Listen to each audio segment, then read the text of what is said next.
थर्मैक्स के मैनेजमेंट से। कंपनी ने अपने रिजल्ट पे इसके बेटर दिख रहे हैं, मुनाफे में काफी बड़ी करीब 58% की ग्रोथ है और इनकम भी 27% की राइज देखने को मिली है। नतीजे किस तरीके से हम लोगों को रीड करने चाहिए, मैनेजमेंट हमें क्या गाइडेंस दे रहा है, इसकी बातचीत करेंगे। और कंपनी के एमडी एंड सीईओ आशीष भंडारी जी हमारे साथ हैं। आशीष सर, बहुत बहुत स्वागत है आपका सीएनबीसी आवाज पर। नंबर्स प्राइमरी फसाई काफी स्ट्रांग दिख रहे हैं और कई सेगमेंट से बहुत अच्छी ग्रोथ दिख रही है। आप कैसे इंटरप्रेट करें और हमें कैसे समझाएंगे नतीजे? देखिए, दो चीजें। पहली बात, ग्रोथ एक्सपेक्टेड थी क्योंकि जो ऑर्डर बुक है पिछले 2 सालों में लगभग हर क्वार्टर बढ़ी रही थी। तो जो अब हमारा बैकलॉग है 10,000 करोड़ का, वो बैकलॉग अब धीरे धीरे हर क्वार्टर लिक्विडेट होना शुरू होगा। तो इस टाइप का परफॉर्मेंस सरप्राइज नहीं था, एक्सपेक्टेड ही था बैकलॉग के बेसिस पे।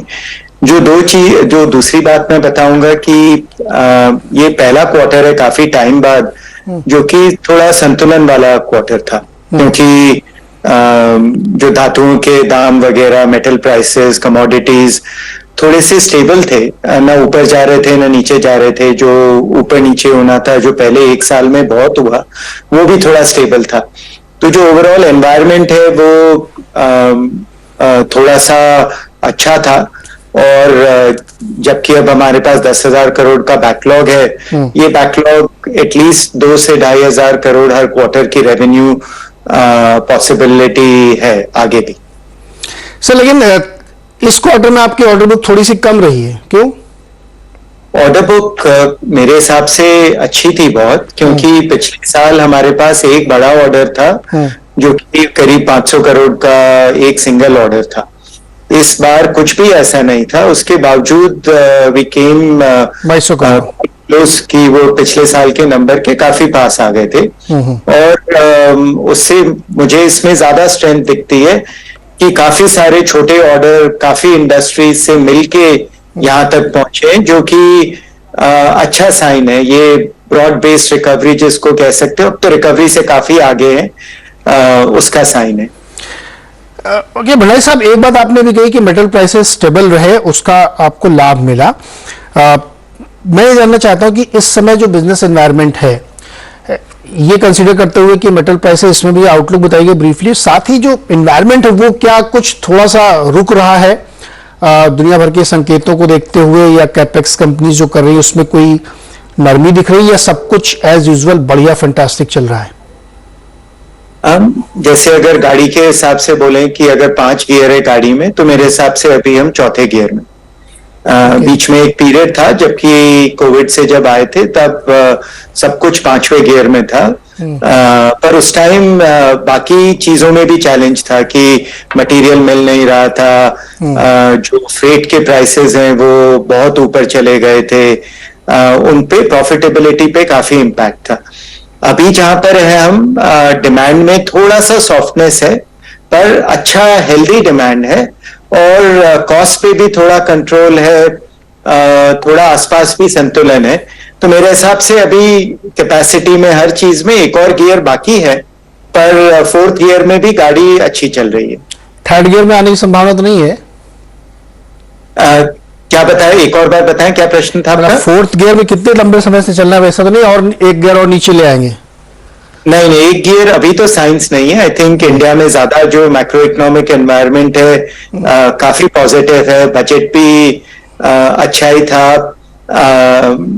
मेक इन इंडिया पे भी गवर्नमेंट के जो बजट्स हैं, एंड जहां तक मैंने साइन देखा है, प्राइवेट कैपेक्स भी इंक्रीज हो रहा है, जो कि हम देख सकते हैं कि जो बैंक्स का जो क्रेडिट है वो भी टेक ऑफ कर रहा है।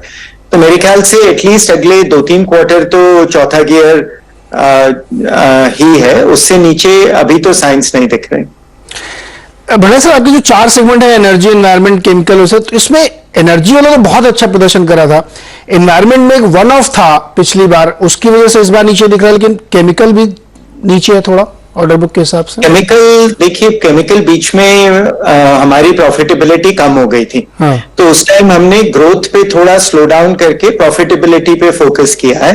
नाउ क्योंकि वी हैड टू, काफी जो कस्टमर कॉन्ट्रैक्ट्स वगैरह थे वो वापस रीनेगोशिएट करने पड़े, काफी कुछ। तो अब केमिकल्स की प्रॉफिटेबिलिटी स्टेबल हो गई है, वापस ये बिजनेस 14% 15% प्रॉफिटेबिलिटी पे पहुंच गया है। अब उस पे वापस ग्रोथ का फोकस भी आएगा। केमिकल्स पे पूरे सेक्टर पे हमें बहुत कॉन्फिडेंस है कि सिर्फ अभी 1-2 क्वार्टर ही नहीं, ये 3 से 5 साल तक का रन है, जो कि हमें इन्वेस्ट भी करना पड़ेगा, पर हमें काफी ग्रोथ अपॉर्चुनिटीज भी दिख रही हैं। एनवायरमेंट में भी जो पानी का बिजनेस है, जो एयर पोल्यूशन कंट्रोल का बिजनेस है, उनमें भी काफी स्ट्रेंथ है। इंडिया में पानी की कमी रहेगी ही, और काफी जो नए कॉम्प्लेक्स एरियाज हैं पानी के, वहां पे डिमांड बहुत स्ट्रांग है, और यहाँ पे भी हम ग्रो करने के हिसाब से ही आ रहे हैं। पानी का हमारा एक ब्रांड न्यू नई फैक्ट्री भी आ रही है, केमिकल्स में एक नई फैक्ट्री का प्लान है। सो ओवरऑल दोनों सेक्टर्स में हम इन्वेस्टमेंट ही करते रहेंगे। ओके भंडारी साहब, बहुत बहुत शुक्रिया हमारे साथ जुड़ने के लिए, और best wishes for the Q4 हम लोग तब बात करेंगे। और आपने एक चीज लिखी है, सीमेंट और स्टील दोनों में आपको बहुत अच्छी ग्रोथ दिख रही है ड्यू टू गवर्नमेंट कैपेक्स। हम लोग अगली बार बात करेंगे कि स्टील में तो बहुत ओवर कैपेसिटी प्रोडक्शन और चाइना का फैक्टर भी है। लेट्स सी, देखते हैं Q4 में क्या पैन आउट होता है। बहुत बहुत शुक्रिया सर हमारे साथ जुड़ने के लिए। नमस्ते जी। गावा सर वापस आते हैं थर्मेक्स में, पहले अपनी राय बताइए सर। थर्मेक्स मुझे हमेशा अच्छा लगता है लॉन्ग टर्म के लिए। इतना गैस स्टॉक लॉन्ग टर्म के लिए बहुत ही बढ़िया है। शॉर्ट टर्म में थोड़ा नीचे ऊपर हो सकता है, लेकिन ये लॉन्ग टर्म के लिए स्टॉक बहुत बढ़िया है। ट्रेड करेक्ट 2123 में बहुत ही अच्छा बेस है, 2000 के आसपास। बेसिक स्ट्रक्चर पॉजिटिव है, अपने ऑन है। इससे स्टॉक पे घबराना नहीं चाहिए, होल्ड कीजिए लॉन्ग टर्म के लिए। ये जो 2500 का जो जोन है, ये भी पार कर लेगा matter of time. Thermax. Okay, चलिए अगला सवाल लेते हैं। हरेंद्र नामदेव जी हैं झांसी